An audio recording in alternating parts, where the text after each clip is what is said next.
Mateo chapter 12.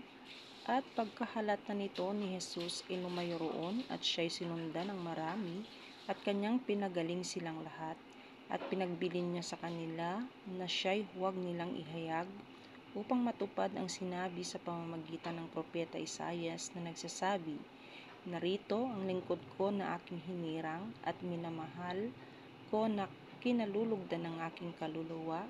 Isa sa kanya ko ang aking espiritu at ihahayag niya ang paghuhukom sa mga hentil.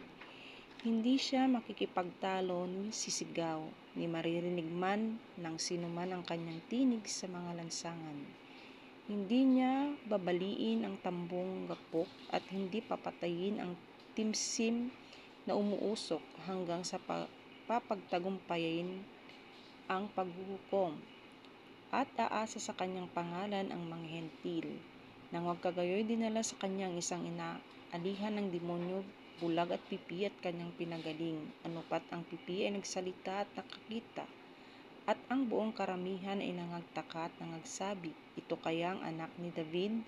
Datapwat nang marinig ito ng mga Fariseo ay kanilang sinabi, ang taong ito'y hindi nagpapalabas ng mga demonyo, kundi sa pamamagitan ni Beelzebub, na prinsipe ng mga demonyo.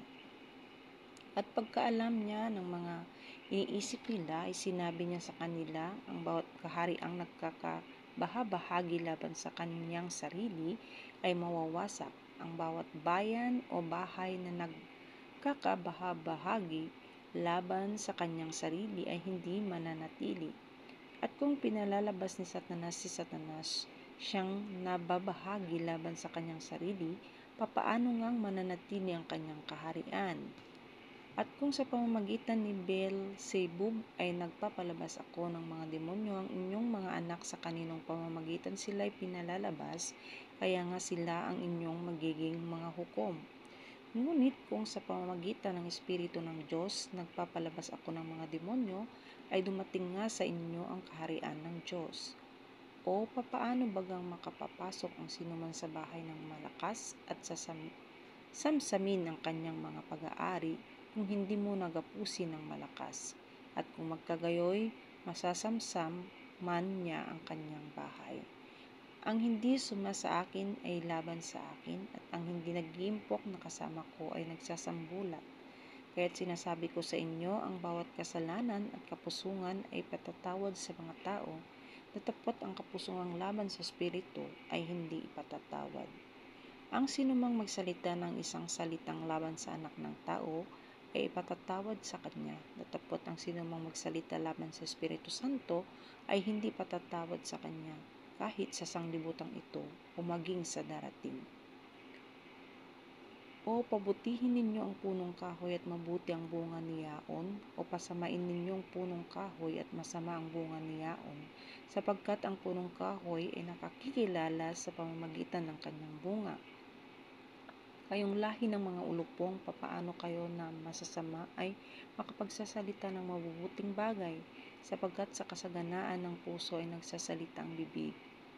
Ang mabuting tao sa kanyang mabuting kayamanan ay kumukuha ng mabubuting bagay, at ang masamang tao sa kanyang masamang kayamanan ay kumukuha ng masasamang bagay.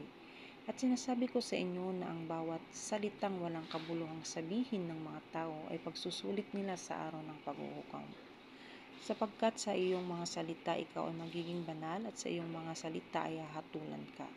Nang magkagayoy, nagsisagot sa kanya ang ilan sa mga eskriba at sa mga Fariseo na nagsasabi, "Guro, ibig namin makakita ng isang tanda sa iyo." Datapwat siya'y sumagot at sinabi sa kanila, isang lahing masama at mapangalunya ay humahanap ng isang tanda, at hindi siya bibigyan ng anumang tanda kundi ng tanda ng propeta Jonas, sapagkat kung paanong si Jonas ay napasa tiyan ng isang balyena na 3 araw at 3 gabi, ay gayon din na mapapasa ilalim ng lupa na 3 araw at 3 gabi ang anak ng tao.